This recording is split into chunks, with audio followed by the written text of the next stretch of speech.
यदि आपकी कुंडली के प्रथम भाव में एक नंबर या मेष राशि आ रही है तो आप मेष लग्न के जातक हैं। और इसी मेष राशि में यदि सूर्य विराजमान है तो आप राजा के समान कीर्तिवान, परोपकारी और यशस्वी होंगे।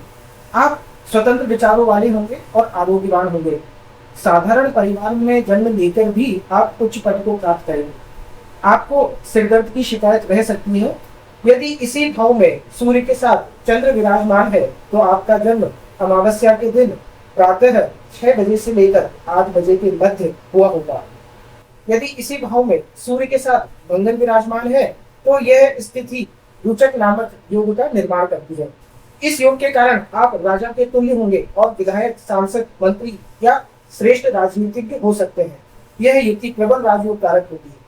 यदि इसी भाव में सूर्य के साथ बुध विराजमान है तो यह युक्ति बुधादित्य योग का निर्माण करती है। यह भी एक प्रकार का राजयोग है।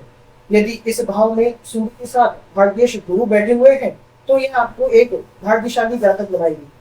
आपका सही मायने में भाग्योदय प्रथम पुत्र के जन्म के बाद होगा।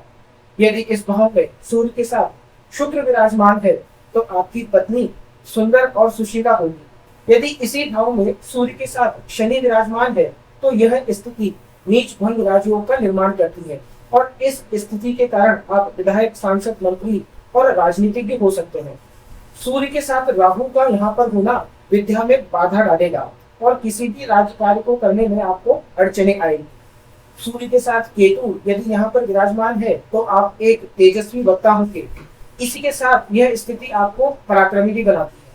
प्रथम भाव में सूर्य होने पर व्यक्ति को माणिक रत्न का लॉकेट जड़ा हुआ सूर्य यंत्र पहनना चाहिए और अपने पैतृक मकान में हैंडपंप या कुआं खुदवाना चाहिए। धन्यवाद।